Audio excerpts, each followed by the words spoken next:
everyone, and welcome back to I Scream, You Scream. I'm Gina. I'm Kathryn. And we are coming at you live. Not live, because it's a podcast. But we do have a second part of a two-part episode that I'm dying to hear. So we're just going to dive right into it. Kathryn, what the hell happens next? Excellent. Okay, so yes, just on that note, if anyone's tuning into this before our previous episode, you do want to go back and listen to the one we posted on Tuesday.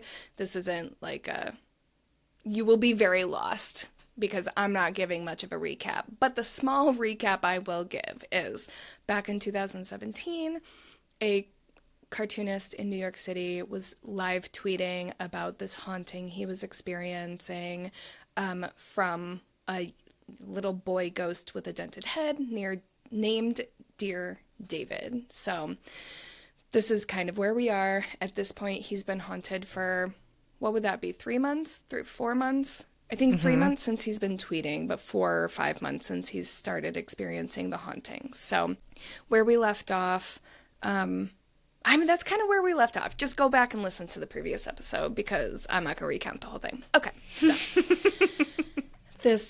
I'm just going to jump right into the tweets. This one was November 6th, so a few weeks after his previous tweet. So he literally says, this might be long, but it's like, you've been tweeting for 4 months straight. Of course it's long. Okay. So it says, this might be long, but stick with me. Last night, I dreamed about him again. It was almost exactly the same as the first time I saw him. In the dream, I saw him in a chair again. I don't have that green chair in my room anymore. This time, it was a recliner I've had for years. He was staring right at me, just like the first time. Again, I felt paralyzed and I could barely move, but this time something was different. I still felt mostly immobile, but I could squirm just a little bit. I felt more alert. I could move my hands somewhat. David glared at me. I dreaded what I knew was coming. He was going to get out of the chair and come toward me, like before. I had to do something. I keep my phone next to me in bed, and somehow I managed to get a hold of it. I thought, if David is going to kill me, maybe I can at least get evidence on my phone. I started snapping pictures in the dark. Sure enough, he crawled down off the chair and began shuffling toward me. He moved slowly, like it was a struggle for him. I felt terrified, but I kept taking photos. David limped closer to me, never taking his eyes off me. Soon, I was face to face with him. He started muttering something, too quiet for me to understand. I watched as his eyes rolled back into his head until they were all white. I tried to writhe away from him, but I could barely move. I stared in horror. I stared at the hoarder. I stared in horror as he began crawling up onto my bed, still murmuring something. I know. And that's when I woke up. Same as before, broad daylight, no trace of David anywhere. It's almost routine now, but it was a dream after all, so I got up and went to work, and after a while the stress of the dream melted away. I wasn't even going to write about it, since it wouldn't really be new information. But tonight, I noticed something that petrified me. I went into my phone to find a picture from a couple days ago, and I saw dozens of pitch black photos in my camera roll. Oh, I just got chills. All from last night. It's better to just show you. So he shares like a bunch of like photos. They're all pitch black. You can kind of see like the outline of the chair. And in one of them, you can see the outline of something else. Oh, God. Okay. So this is where I'm like ready for your feedback. Okay, hold on. As I search, I'm trying not to need to. Okay, I think it's this one. I'm going to look on my phone instead of my computer for better zoomability. Oh, smart. Just to keep you updated. Just so you know how I'm consuming your content. Oh, what is that? Oh, that looks like a 5-year-old child. With a dented head. What the hell? What? Okay, what? So this is a photo that he found on his phone in a string of dozens of photos where there was not a picture of a boy with a dented head. And this was one that he did show up. I just turned up the brightness on my phone. Oh, don't do that. Oh my gosh. Oh, it's clear as day. It's clear as day. Yes, it is. So he goes on to tweet, usually I can come up with some excuse for what's happening, but I have no logical explanation for this. So now I'm sitting here on my couch freaking out. I certainly won't be able to sleep. I just feel like I needed to get this out there. So, yes, this is the first official image where you can, like, actually see what, you know, appears to be Dear David. This isn't like a smudge. This isn't a weird little blur. Arguably, the one on the roof, if you look closely, you can quote unquote clearly see something, but it's still very hard to see. This one is the first one where you can like really actually see something.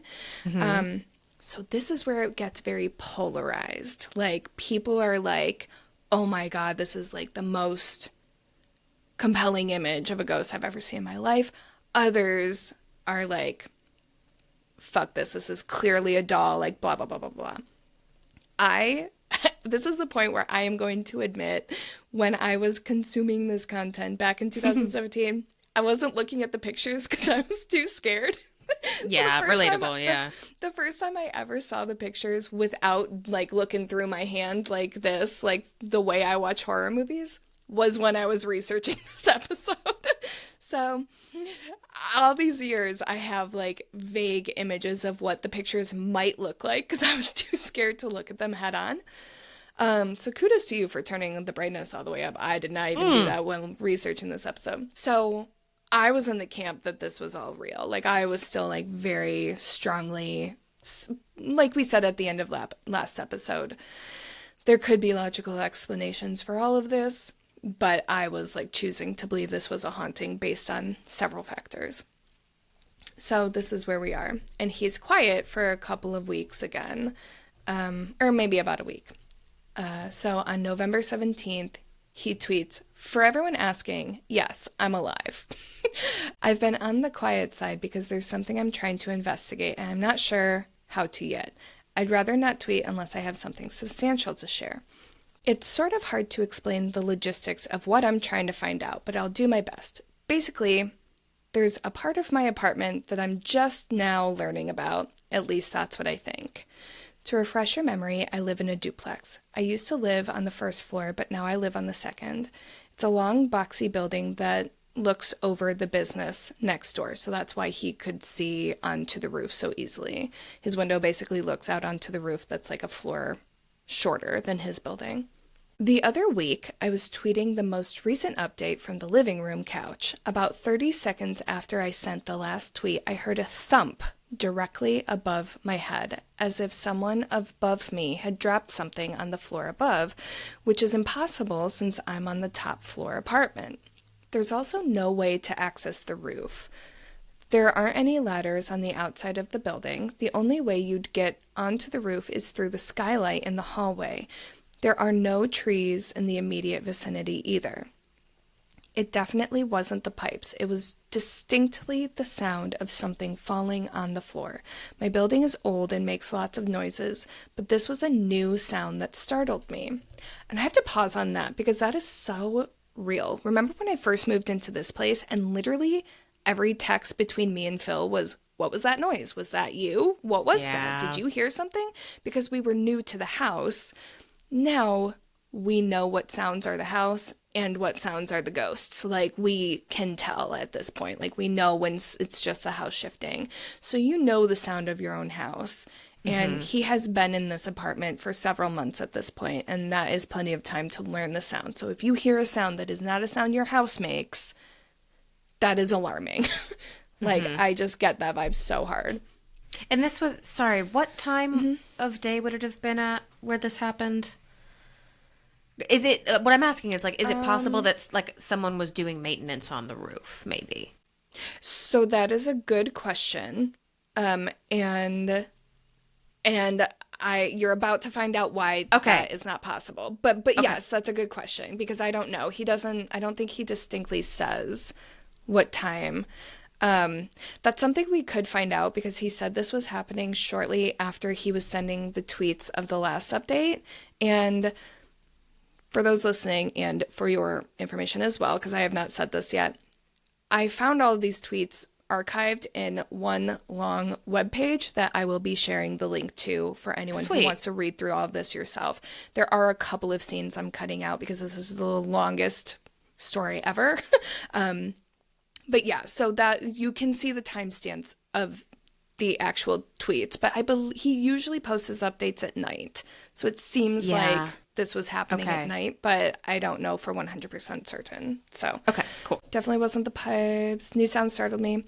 So I'm thinking, is there some secret crawl space in my home that I do not know about?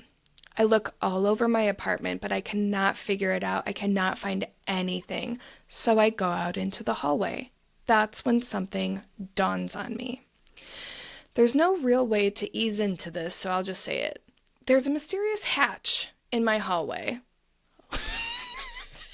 What? I feel like that would be important information. Such important information. What? There's just a casual hatch in the ceiling of his apartment. No easy way to say this. There's a portal to hell in my hallway. And I didn't think to mention it. I've been hiding something from you all for the last 4 months. Okay. And I will share a picture of it with you / in the video. So it looks like this. Oh, come on. How do you just brush past that? There's like cracks in the ceiling. It's all like disheveled and gross looking. Yeah. Ah. So this hatch is very high above the stairs. So, it's one of those things where like you have to have one of those weird professional ladders to get up to it because it's like there's no real way to get up there, basically. Honestly, like I kind of get that he would forget about it because you don't ever, like I technically have one of those things and I always forget about it. I think that is a very much, it depends on the person because there has never been a time in my life where I've been in a room with a strange door or a hatch where it's not the first thing I notice and get scared of. Like, that is very much that would have been my first. I'm like, if this had been me, I would have been like, yo, some kid is haunting me and I got a weird hatch. And I know where he lives. This would this would very much not be an afterthought for me. So that's actually good feedback to have because from my perspective, this is kind of when I personally was like, you're making this shit up because ain't no way you would leave that out of the story. Like, no I way. would leave that out of the story. So it's interesting. Okay. So that's very notable to me because I know, like my hatch is right outside in the hallway and I genuinely get scared. I have to pass it to go to the bathroom in the night and I genuinely will walk by like this because I like don't want to see it. I like literally won't look at it. I get I hate a hatch. The other part of this is the hatch. Because it's over the stairs, it like goes down a little bit. You know how the ceiling above the stairs like goes down? Yeah. Kind of to like follow the same whatever, like height of the stairs. So this hatch, at first he's like, okay, maybe that's how you get into the roof, onto the roof. But it's notable that the hatch opens up to a space about 3 feet lower than where the skylight opens up to. It's also the same level as all of the ceilings in his apartment. So theoretically, based on this, there's about 3 feet of empty space. There's 3 feet of attic between his apartment ceilings and the roof. So there's like a proper crawl space that goes throughout his entire apartment. And I'm paraphrasing because he's explaining all of this in great detail. Like, dude is straight up crashing out over the discovery of an attic. Like, he's describing it in a way that I'm like, man, you are such a city boy. That's literally just an attic. But he's like, oh, like he's showing like measurements and diagrams of like, there's got to be space. I'm like, yeah, that's called an attic. You're fine. But you're not fine because it's probably a portal to hell. So, and also the perfect amount of space for a small child to move through. Specifically with half of his head missing. Exactly. Yes, that's exactly the amount of space that he would need. He literally refers to it as, quote, it might just be some sort of insulated space that all residential buildings have. That's called an attic. Like he's fully crashing out at this point. No judgment, I would be too, but I'm like trying to move past all that. Blah, blah, blah. But over the past week and a half, I've been hearing more things above me. A few days after the first sound, I heard a similar thump while I was in the kitchen. Then last night, I heard something small clink to the floor and roll about 6 feet before stopping. Something is definitely going on up there. So that was him, not me. So he's describing all of this in great detail, so I'm trying to condense. He decides to order this big long pole, and he's going to use it to stand on the stairs and like bust open the hatch. Yeah. Which, like, I feel like you would do some shit like that. I would just leave it alone and move to a different apartment. But, like... No, I would get Tom to do it. You would be curious, and you would... Yeah, for sure. So, a few days later, on November 28th... Sorry, you skipped past your birthday. That was not my choice. Okay, that's my dad's birthday. So, oh, my God! Wait, yeah, okay, happy birthday. Something. Okay. Yeah. So, this was happening on your dad's birthday. Hooray. It says... A lot has happened in the last week, but I was away for Thanksgiving, so I'm just now able to write it all down. The noises from the ceiling have not let up, but the pole I ordered didn't arrive before I had to leave for the holiday, so I didn't actually get it until late Friday night.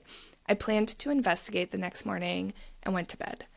I'd barely fallen asleep when I woke up to an incredibly loud crash above me. It sounded like someone had dropped a bowling ball. I bolted upright in bed and immediately felt strange. There was a weird energy all around me. I can't explain it. After a minute, I heard another crash.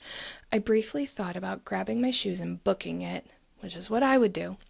But that would mean passing under the hatch, and that seemed like a bad idea. So instead, I just listened and waited, though I'm not sure for what.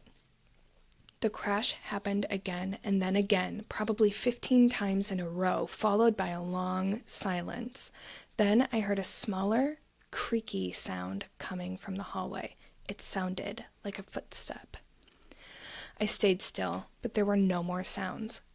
I lay back down, still tense and nervous, but I must have fallen asleep at some point because I woke up the next morning and everything seemed normal again. I got dressed and left to go get a bagel, same as every Saturday. As I made my way down the stairs, something crunched under my feet. I looked down and noticed a pile of debris on the stairs, directly under the hatch. It looked like dirt, but I couldn't tell for certain. It could have been old plaster or something. I glanced up at the hatch and noticed something else peculiar. The edge of something was caught in the door of the hatch, barely poking out. It's hard to see because it's so far up, but I took a photo. And it is just as he described it. It's a photo of the hatch with a little piece of something sticking out. Frogger? Is this a frogger? Oh, okay. I don't know. Okay. Perhaps. All right. And you said, remind me. Okay, so he has his own private entrance. This is like his... In theory, someone should not be there messing around with the hatch without him, like, being aware. Especially in the middle of the night. So the whole stairwell is not his part. It's like at the bottom of the stairwell is his neighbor's door. Yes. Okay. But then but there is no reason anyone should be going up those stairs. Like, there is nothing else above him but the roof. You know what I mean? So he's the top of a duplex. So that outdoor space is his space. There shouldn't be anyone up there for any reason. Correct. Okay. Yes.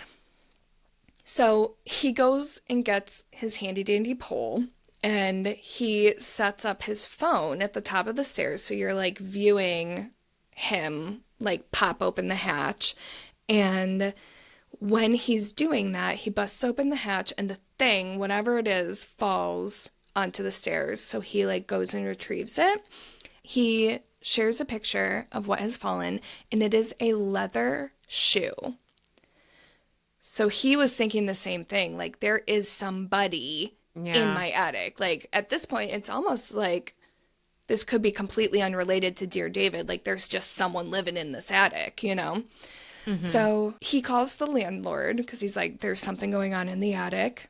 Landlord comes over with a big old ladder, and he goes up into the hatch, and he's looking around, and he doesn't see anything. Because at this point, he's even like, maybe it's raccoons that they're like stealing stuff and bringing That's it what up I there. thought. Like, doesn't even need to be human. Right. Doesn't see anything. There's no nest. There's no human. There's no animal. Like, the landlord is like, there is nothing up here. The only thing that he found was a little green marble that was dented on one side. What material was the marble? It was glass. It was a glass marble. A dented glass marble? Okay. Yeah. Okay, Yes. that is strange. Yes. That's weird, but it's also like in isolation not that weird. Mm-hmm. What's up with the shoe though? Why was the shoe caught in it? So the thought is nobody there, as far as we know, there's not a person living in the attic because we didn't find like sleeping bag, no food, no like whatever. Yeah, there was a shoe and a marble. Okay, I have a question about all that they could find. Yeah, go ahead. was the shoe like an adult-sized shoe? It was a child-sized shoe. A child. Yes. A child. Speaking of the late 2010s, yes. That was a classic video. I love that video so much. Classic. If you don't know what we're talking about, you're on the younger end of our target audience. Yeah, we older. we can't repeat what happens in that video on this podcast, but No, everyone we else can't. everyone else go look it up. Okay, a child shoe and a dented. Okay, this is sounding very haunted, very haunting-y, very haunted. Okay, yeah. Oh, I love this. I love being on this journey with you because I'm over here like... This is crazy. Okay, yeah. Yeah, and this is all, like, we're going on several months of this. So, blah, blah, blah, blah, blah. So now the next time he tweets, December 12th, 2017, a couple weeks go by, more radio silence. There's not much going on. He says, I haven't been feeling great the past couple of weeks and haven't had time to update. There also wasn't much to say for the most part. I wasn't sleeping well and I was having weird dreams, but they were vague and hard to describe. I'm sleepy all day long and I've been getting sudden bouts of dizziness. I chalked it up to always having earbuds crammed in my ears. I made a mental note to get my ears checked, which I think is just so cute. Like, not in a condescending way, but it's like, I'm being severely haunted. I should probably go to the ear doctor. Like, I would be straight up like, the devil has got me. like fuck them ears, man. That's something Tom would do. If Tom even sneezes wrong, he Yes. goes to the ear doctor. Oh my God, I love that for you so much. Phil would need to be like, his skin would need to be melting off to even think about. He goes to the doctor regularly, but like, oh my God, it's like pulling teeth every single time. Anyway. Other than that, things were pretty quiet. I sort of fooled myself into thinking that finding those items in the attic somehow ended all of this. Not that that would make much sense. But late this past Wednesday, I woke up with a start. I felt strange, like something had just been watching me. I turned on the light, but I was alone. Still, there was this tangible feeling of badness. Everything just felt wrong. Sort of like when you have the flu and you wake up at night and can't really tell where you are for a minute, which I honestly love that feeling. As an aside, I don't know why, I really like that when you wake up and you're like kind of confused for a second. I only like it when I can go back to sleep though. That's the important piece Yeah. of it. If it was like I don't know where I am and I have to get up right now, sucks. Yeah, it just feels like that connotation to me is like that was a real deep, real good sleep. You know what I mean? Where you're just like, who am I? Yeah. But that was not the case for him. So, anyway. Yes. He says, it was a feeling that I was used to. It always accompanies David. People tweet at me a lot saying he might just need help, but I'm certain that's not the case. Every time he shows up, I feel palpable sense of malice. That's what it felt like that night. Malice, dread, but still I was alone, and I was so tired, I wound up just going back to sleep. I've been so exhausted recently I can barely function. The next night, the same thing happened. I woke up suddenly feeling like I had just missed something, like a candle had just gone out and I could still smell it. I thought about using the pet cam from the living room to monitor my bedroom while I slept, but the cord was too short to get the camera high up enough to see the entire room. So I improvised. I downloaded an app that takes a photo every 60 seconds, and I set my phone on top of a bookcase. Yeah, I know. I would never do any of this. That's just asking to be terrified. Absolutely. Ugh, I hate it. I don't want to hear what's going on when I'm asleep. Like, what I don't know can't hurt scary. me. Like, I already am sure that weird shit happens in the night. I don't want confirmation. So what? I'm just going to know this and have to continue sleeping there? Yeah, in Like, direct opposition to my Frogger scare, where I did want to know everything that was happening in my house. But like scary haunted ghosts, sounds, though. it's different from ghosts because I can't control what the ghosts do. And if they're not harming me, fine. They can hang out, they can have a party while I'm asleep. Fine. Exactly. If there's someone in your home, there's something you can do about that. Like, you can call help to get them out of your home. Yes. What are you going to do if there's someone just haunting you in your sleep? Theoretically, you can get a cleansing. You could do whatever. I'll call you. That's what I'd do. Yeah. As I'm speaking, I'm like, I guess there are some things you could do about it. But it's just, it's a lot more, it feels more invasive because there's so much more question to it, you know? Like, what do you do? Anyway, blah, blah, blah. I went to sleep. Just like before, I jolted awake hours later, feeling the same unease. I turned on the light and hurried out of bed to get my phone from the bookcase. There were probably 350 photos to scroll through because it had been, whether something was there or not, it's not like the previous one where it captured it when there was sound or movement.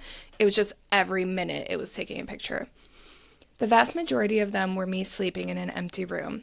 It's sort of dark, but you can see me sleeping. I'd left a couple of nightlights on just in case anything showed up. But for the first 100 or so photos, it was just me in an empty room.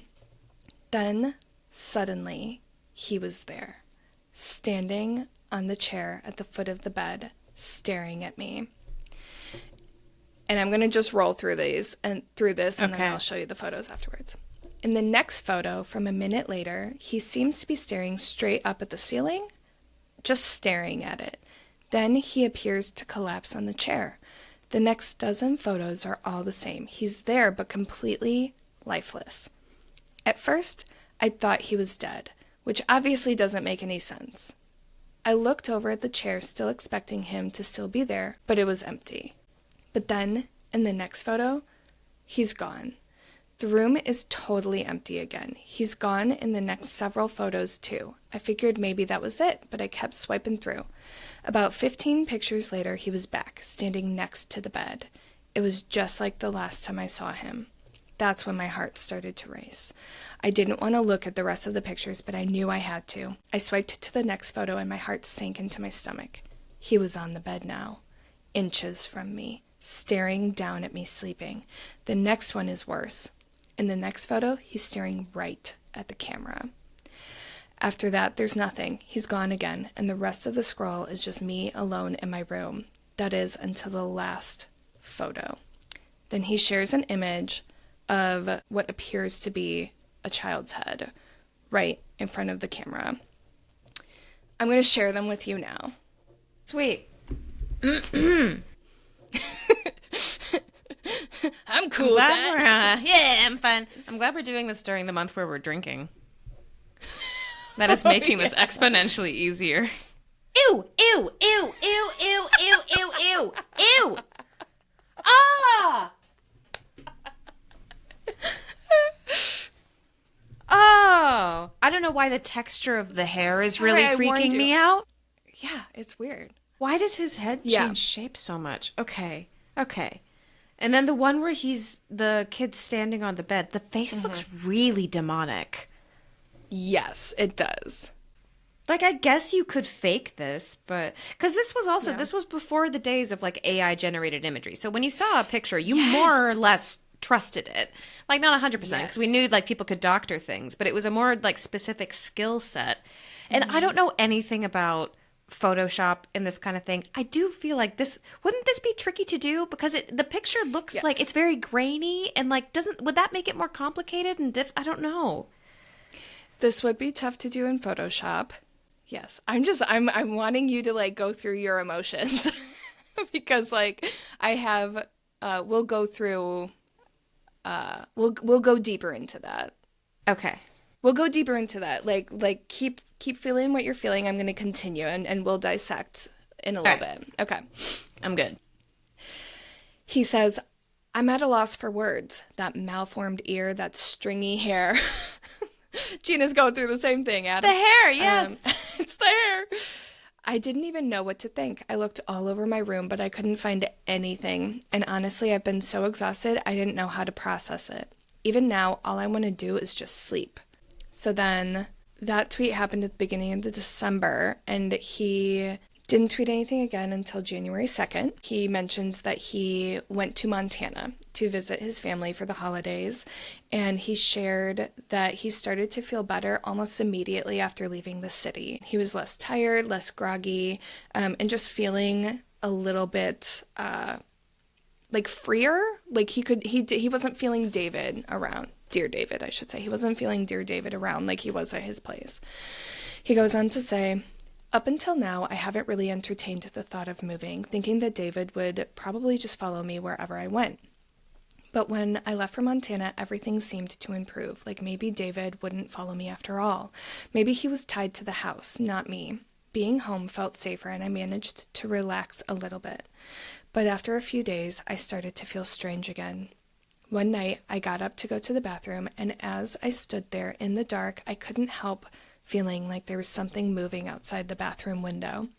The bathroom looks out onto the backyard, and it was pitch black. I could barely see anything, but it's Montana, and there are animals passing through all the time. Sure enough, in the morning, I found animal tracks through the snow. The next night, the same thing happened. I got up in the middle of the night, and I thought I saw movement outside. This time, I stood at the window and I gazed out, straining my eyes to see, waiting for them to adjust to the night. For a long time, I stared out into the snowy darkness, but I couldn't see any movement. Then, just as I was about to turn away, I saw something lurch off to the right and disappear from view. Again, it was too dark to make out the animal, but it could have been anything, maybe a coyote or something. In the morning, as I was getting out of the shower, I glanced out the window and noticed tracks behind the garage. I couldn't tell what they were from the bathroom, so I got dressed, put on my coat, and went outside. When I got up close, my heart practically stopped. They weren't tracks. They were footprints. Really small footprints. I followed them across the backyard, but they disappeared into the ditch out back. I stood there in the snow, not knowing what to do. What could I do? Call the cops and tell them I found footprints in the snow? What am I going to do? What am I going to do? Call the cops? The last couple of nights, I was too scared to leave my room. If it had been David out there in the snow, it meant that he could follow me anywhere. No matter where I moved, he could find me. I felt helpless. I flew back to New York the day after Christmas. Back in my apartment, it seemed like I was at square one yet again. I've tried everything I can think of. I've saged my apartment. I've hired a medium. Nothing has worked.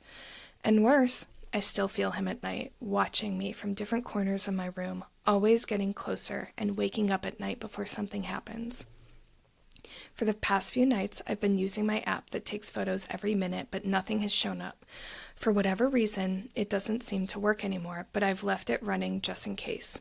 It's picked up absolutely nothing except for one thing from last night. Last night was particularly bad. I felt sick and had nightmares all night long. I dreamed that David was hovering in the corner by the ceiling, far off the ground.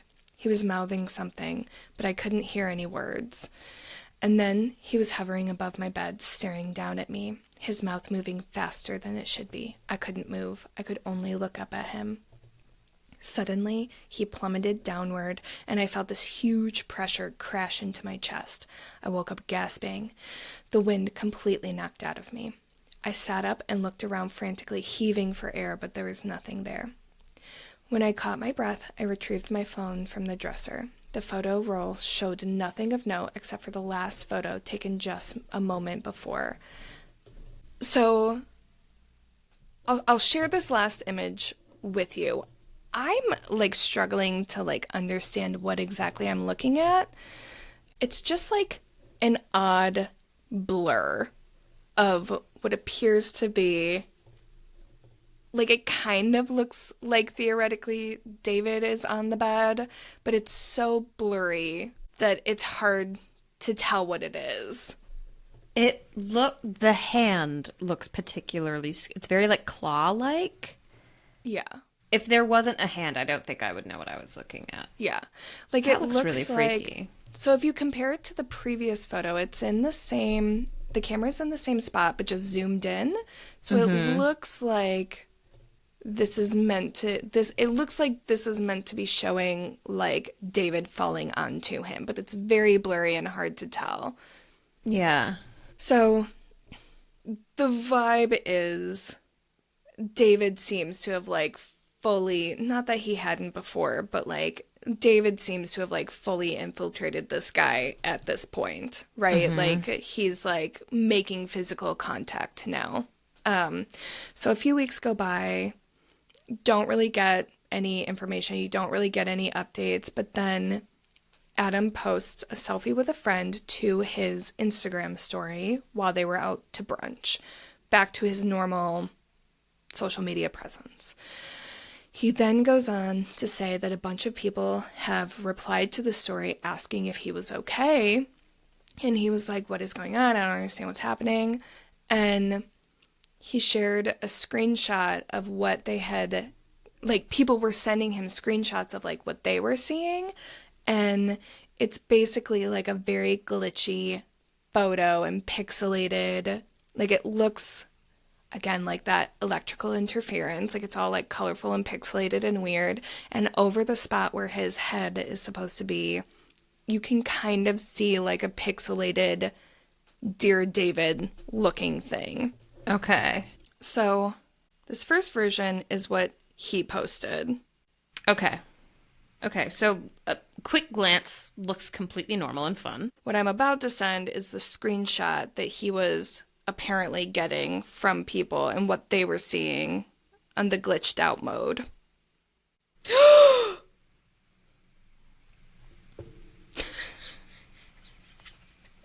Dude. Okay. But that's like a completely different picture. Oh, her face looks completely different because her face in the original picture that he says he posted, her face is a little bit blurry because it was like she's in the middle of posing. Then if you go to the next one, her face is crystal clear. There is no blur. I think doctored. I think that's not real. Okay. So we're getting to the end of the story. So I'm going to give my feedback in a second, but good notice. Good notice. Okay.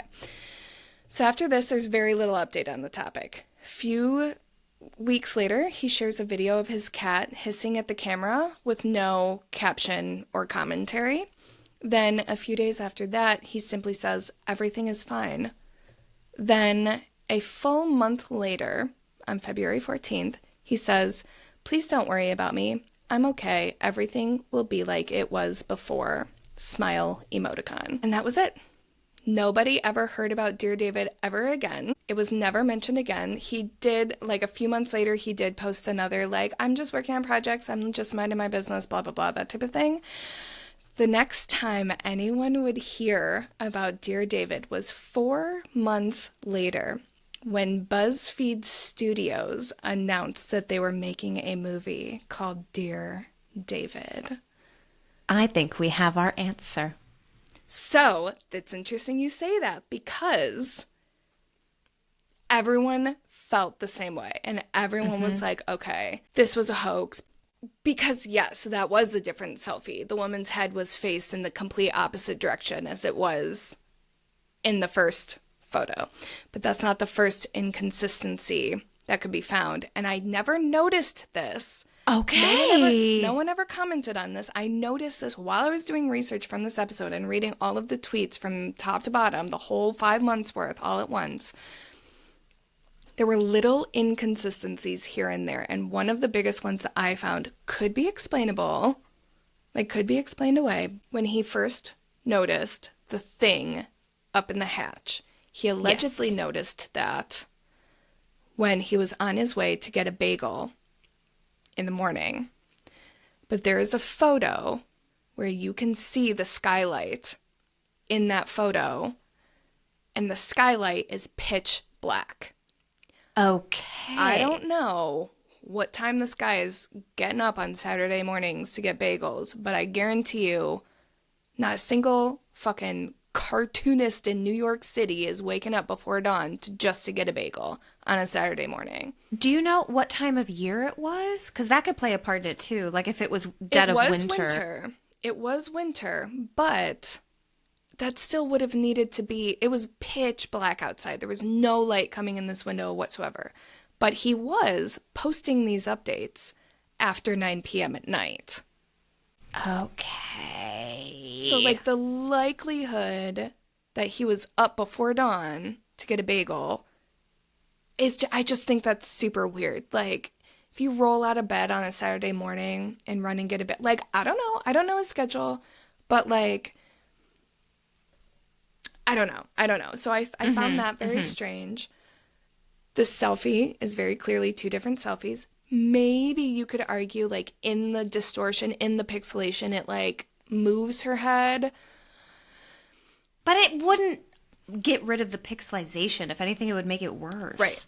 Right, exactly. Her face is, like, clear completely. Yeah. Yes, exactly. There was also something else. I don't remember what it was. Everyone can go read through the tweets and, like, find it. But here's the thing. Here's what it was. And this is why I don't 100% agree we have the answer, only because there are a couple different things that could be happening, in my opinion. And this is where we get into my opinion. There is a shift, in my opinion. Again, I will say, like, this is me theorizing and conspiracy creating. There is a shift in the way he tells this story at a certain point. At the beginning, it's like, this is weird. Shit's happening. Here's a video of my cat doing weird shit. I don't know, maybe it's nothing. At a certain point, it turns very lyrical and very poetic and very like, it reads very polished. Like, I looked out into the golden green light and blah, blah, blah, blah, blah. It's no longer just, I saw a smudge. Could be weird, but I don't know. You know? Yeah. So, there are three things that I think could have happened. One, this whole story is completely true, and BuzzFeed just scooped it up and decided to, like, make a movie out of it. Two, this was an immersive storytelling project that Adam Ellis was putting out into the world, and then BuzzFeed decided to scoop it up and make a movie out of it. Mm-hmm. Or, what Cinnamon, Mama's theorizing. What Cinnamon thinks. Okay. What I think, what we over here in my household, including Cinnamon, think, I think it started as real. I think that he was haunted by these nightmares of a young boy and weird shit was happening in his apartment. BuzzFeed, whom he worked for, was like, we can make shit out of this. Mm-hmm. And they got involved halfway through and turned it into this big old something. Yes. To, like, make it scarier so that they could turn it into a movie. Because to this day, Adam Ellis maintains that he really was haunted by a little boy named Dear David, and that BuzzFeed stole this story from him, and he never saw a dime from the making of this movie. So, man, BuzzFeed. Yes. Even up to, like, a few months ago, when I first decided I was doing the story, I went to his social. Or no, that's not what happened. Let me rephrase. I was thinking about doing the story, and I was going to check him out, see what his socials looked like. My algorithm could read my mind, and I was scrolling one day, and a video of his popped up on my For You page, and it said something to the effect, it was just like a selfie video of him. It said, whenever I remember that my old apartment was haunted by a ghost of a kid with a dented head, and then BuzzFeed made a movie about it after I quit.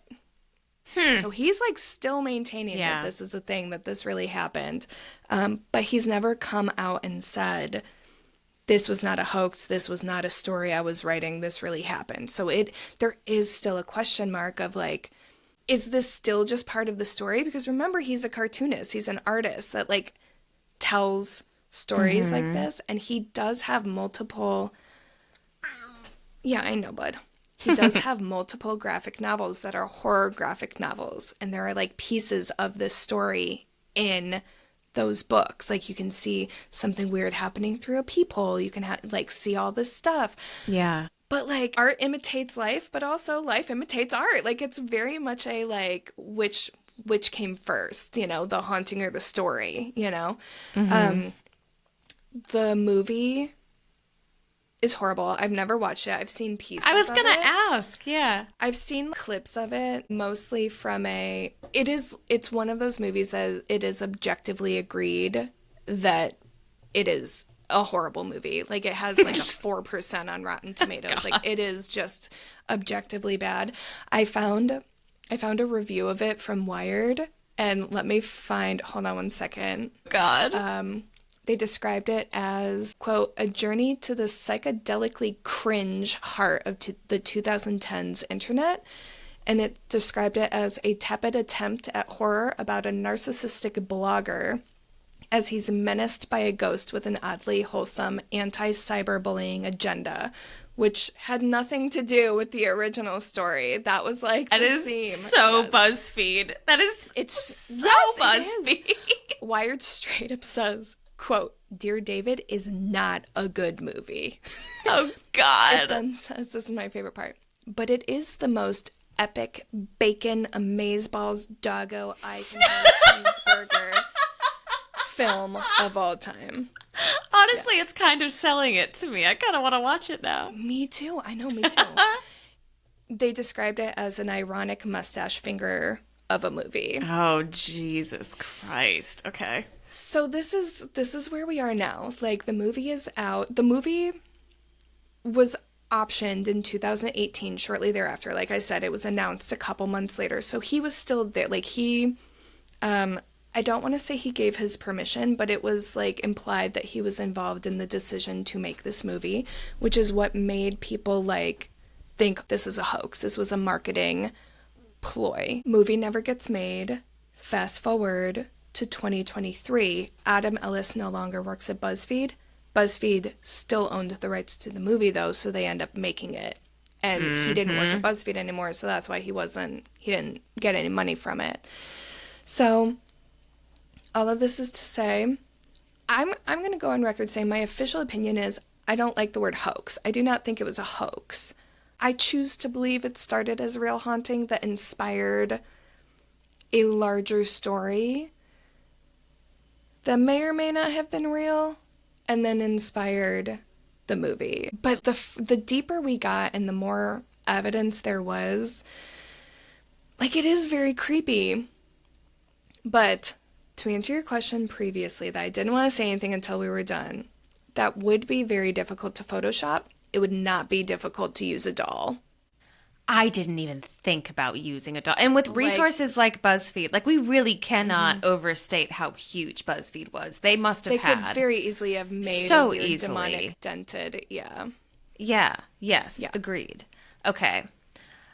I think I'm in the same opinion as you, because it was very convincing at the beginning, but where it took a bit of a turn for me and where I started believing things less is when it felt like there was a change where originally at the start he wanted help to like Yes. make himself safe. And then after a while, it became I don't want to make myself safe. I want to gather more evidence and learn more about what it is. Which I don't think you would do if this was happening to you in real life. Because there was the bit where he said, like, I've been contacted by a lot of ghost shows, a lot of professional mediums. I've had one friend over. She did a cleansing. And then after that, there was just never Nothing. an attempt again to make himself safe. It was all about getting the pictures and the shoes and, the marble, things like that. Mm-hmm. Clickbaity stuff. Yeah, exactly. And on the clickbait note, this is something that, like, I never noticed it until I was sitting reading everything back to back to back.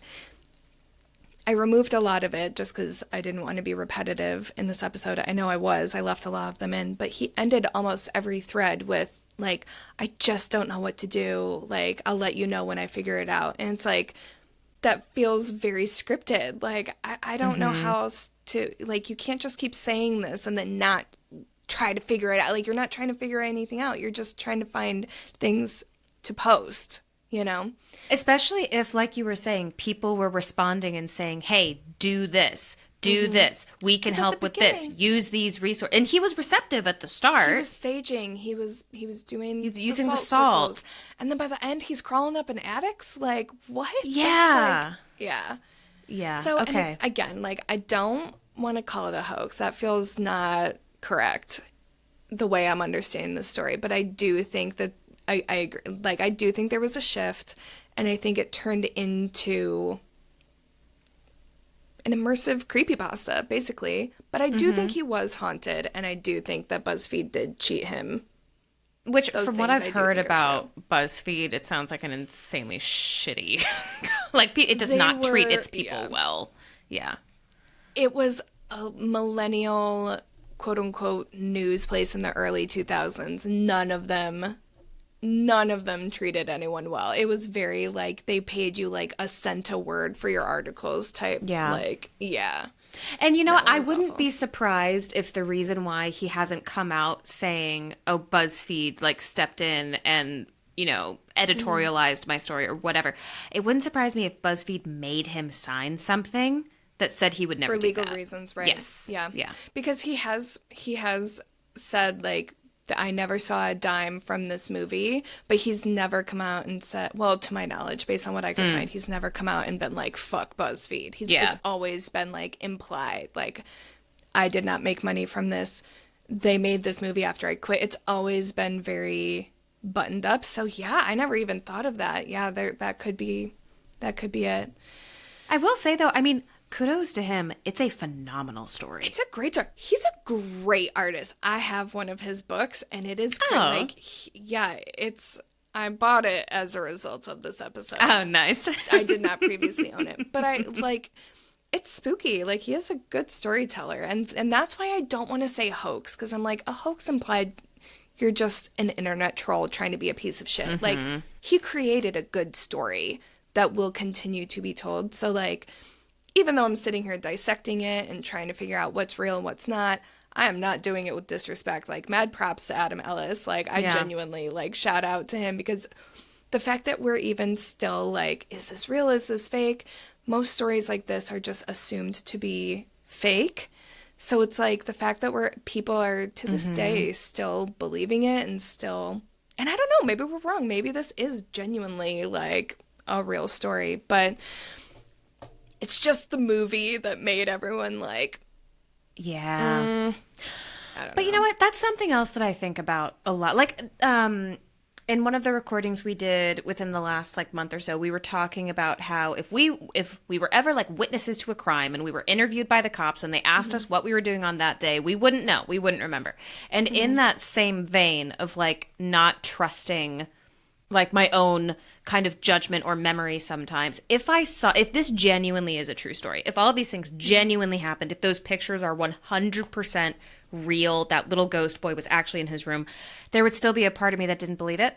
And it's still like, if there might be actual evidence out there somewhere that ghosts are haunting somebody and there's pictures that they really are ghosts, but it's just so many people are like, it's doctored, it's AI, it's, you know, Sora, it's, you know, a doll, you know, whatever. And we just wouldn't know because our brains aren't wired to trust things like that anymore. Yeah, I think that all the time because, people say that about that Stanley Hotel photo that we shared. Yeah. That is such compelling evidence. And people are like, it's just some kid. You know, because, like, it could be. I don't think it is, but it could be. Yeah. So, yeah. Anyway, that's Dear David. Okay. Thank you for joining me on this journey. Thank you for doing all of that research and for guiding me through it, but also letting me have my own emotional journey with it.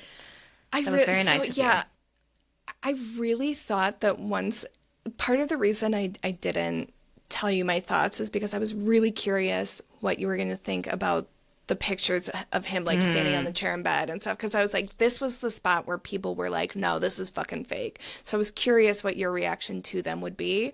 And I was delighted that you were scared by them. Because they are scary. They're objectively scary. Even now that I'm more... Fake, they're scary. Yeah, even if they're fake, they're still scary. God. My stomach dropped when I saw the one of the head with the hair. I know. That's why I warned you that one was first, because I was like, this is out of order. That was very scary. Okay. All right, but all that's behind us now. What do you have for me? I have a scary on top. I want to tell you Lovely. about a demon dog, a legendary demon dog. Okay.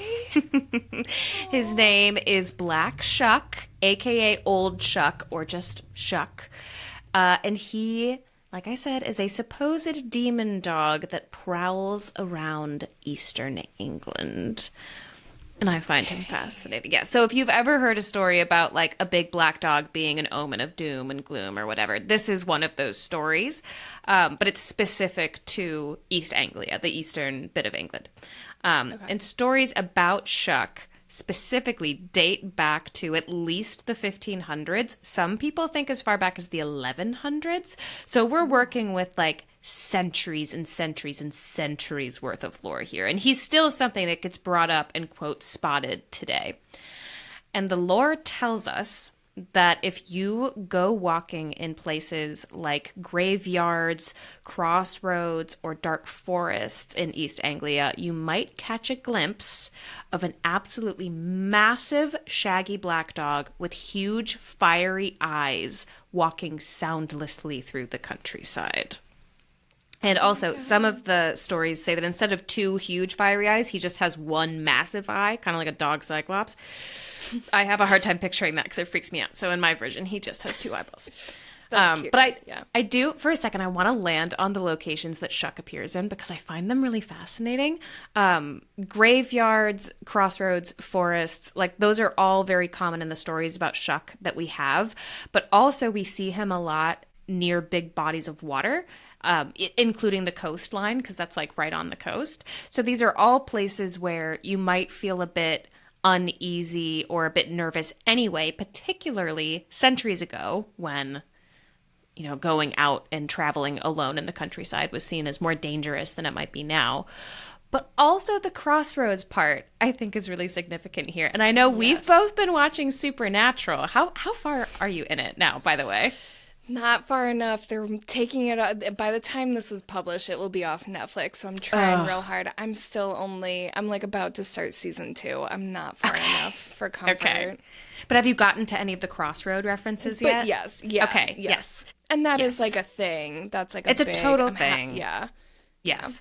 Yeah. So crossroads, especially in Western folklore, very often associated with demons and devils, places where you can make a deal to make something happen. But even outside of that, crossroads have been associated with kind of otherworldly things for like over 1,000 years now. So, for example, the ancient Greeks would perform ceremonies for Hecate at crossroads, and it was also believed that followers of Mercury and particularly Odin would have forms of worship at crossroads as well. So throughout history, like literally for over 1,000 years, there's always been kind of an uneasy, nervous significance to crossroads.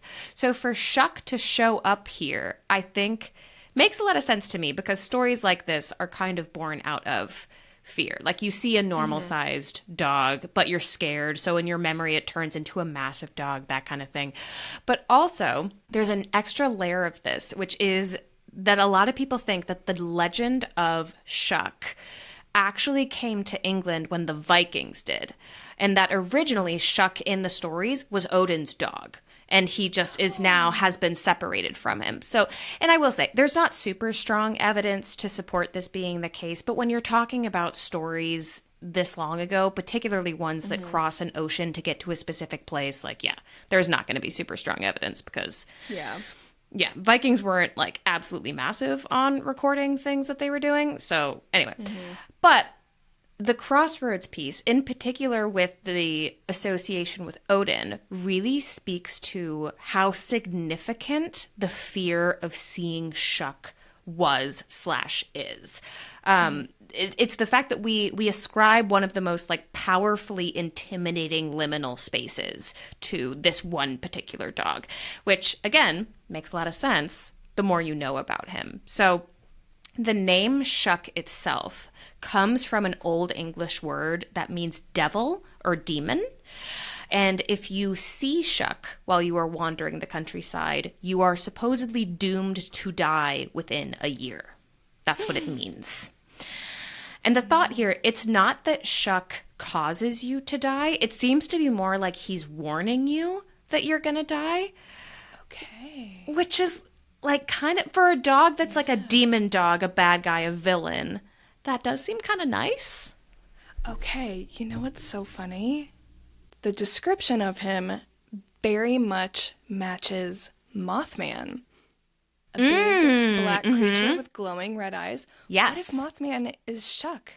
And they're just like warning And he's people. just warning. I also do have to say, I didn't want to say this earlier because I didn't want to scare you, but every single time you say Shuck, you like glitch out a little bit. Really? I think it's just my internet. There is a snowstorm right now, so I don't want to make it something it's not. You could just be glitching because of that, but I'm like, there's a pattern to it. If Shuck is here, we're cool, man. I have no issue with you. I think you're pretty sweet. You can hang out. That's so interesting. I like the idea that he's warning, like it's a... Me too. Yeah. Yeah, like, so a lot of people, particularly like nowadays, they tend to view Shuck not as like nice, like a friendly dog you would cuddle with, but like a helpful kind of, Yes. it's trying to give you Like a a heads guard up. dog. That's exactly like a guard dog. But the most famous story about Shuck does not share that view at all. So that story comes in 1577 in the middle of a huge torrential storm. Like, oh my God, it's the end of days type of storm. And one town that was particularly impacted in England was a place called Bungay, which in my accent sounds horrendous, but it's a place I called think it sounds Bungay. great. What are you talking about? Oh, thank you so much.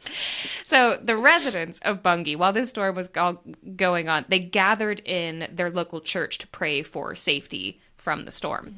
When suddenly a massive black dog burst through the doors of the church and began running up the aisle through the congregation, leaving scorch marks on the ground as it ran. And as the dog was racing through the crowd, it did attack a man and a young boy, and it killed them. And then once the two people were dead, lightning flashed from outside, hitting the church's steeple and causing it to collapse through the roof. And so it was kind of this big symbolic, oh, there's a demon dog bringing the downfall of the church with this torrential storm, again, end of days thing. So the dog raced out of the church, and then it went to a second place called Blyberg, where it killed even more people before disappearing once again into the countryside. And apparently, if you visit the churches in both Bungay and Blyberg today, you can still see the scorch marks from where Shuck walked. I have seen the pictures of them. There are marks. Oh. Yes. So nowadays, we do kind of like take this with a grain of salt. Like, it's possible that the steeple just collapsed because it got struck by lightning. There was no demon involved. And also the scorch marks could have been caused by like literally anything else. Anything with fire, not a demon dog. But fun fact that doesn't stop Shuck's popularity from rising, because in 2022, the first annual Black Shuck Festival was held in Bungay. And among a lot of like really fun, like a lot of family friendly kind of activities, think like county fair type deal, they had a ritualistic banishing of Shuck to keep Bungay safe for another year. And this has been going on since 2022. So I would love to go to the one next year. I think it's August time every year. But Wait, I love that. Yeah. You have to go. I know, I do have to go. I really want to go. But yeah, there's all sorts of stuff. There's like scavenger hunts, there's like markets, there's Yeah. music, dancing. And yeah, that's my scary on top, which is way less scary than the story you just fucking told. It's like a comforting on top, Well, if anything. I think it's less scary because of the way you and I are like inclined to think of a demon dog. Like as soon as True. you said it, I was like, oh, Sweet boy. that's just a little baby. Yeah. Yeah, exactly. I will say that that is very much the type of story that I think is, you already said it, but just to parrot what you said, like, it seems very just born out of fear, basically. Because crossroads, that's, like, huge in witchcraft. Those are, like, a great source of magic. You know what I mean? Like that's a very positive space in a lot of types of magic. So like that kind of translation from it feels very just born out of the fear of witchcraft and like Completely agree. You know, the whole demonic thing. So I think that's why it's easy to be like, oh, what a boy. Yeah. And Yeah. I found it so interesting because I knew that black dogs were a sign, like an ill Yeah. omen kind of thing. Yeah. I didn't realize that they were as regional as they are, and that as many places as exist. Like yeah. lots of places have their own version of like this big black scary dog that is a precursor to Yeah. death. I didn't realize that. And that's real. It's very similar to black cats. Like and that's like a real tangible fear. If you look at statistics, black dogs and black cats get adopted way less than any other type of animal. Which breaks my heart. Like significantly. Yeah. Makes me real sad. I know. Bam. That's So go adopt black cats and black dogs. and then send us They need pictures. icecreamyscreampod@gmail.com. Yes, send us pictures of your animals, all the animals, but especially the spooky ones. Agreed. Yeah. We'll do another round of we'll share pictures of ours. I'll put Spooky right here, Cinnamon right here, Rue will be right here. Yay! And if you're listening, just go to our socials. They're all over there. We love it. We love a little animal. We I do. love it. I love that story. I didn't know. I knew about like you said, black dogs are a bad omen or whatever. I didn't know there was like a named demon for it. Yeah. So now we need to That's go cool. hang out at Crossroads in East Anglia. Yes. We'll set up camp. We'll bring a couple of lawn chairs, a couple of nice cold ones, and we'll just wait. Crack them open, wait for Shuck. Love it. Exactly.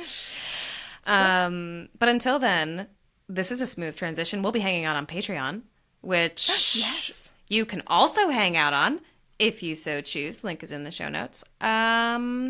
As a quick reminder, if you leave us a review, take a screenshot, and then email it to us, we will also send you a free sticker. So really, anywhere you look, there's just buttloads of fun ways you can get involved in Yeah. the Ice Cream community. Honestly. We'll be waiting there, watching you. Taking 100 pictures as you sleep. 1 minute. One a minute. But until then, sleep tight. Don't let the bed bugs bite. Or us. Is that our closing? Is that our closing? Oh, yeah, it can be. All right. Bye, Okay. guys.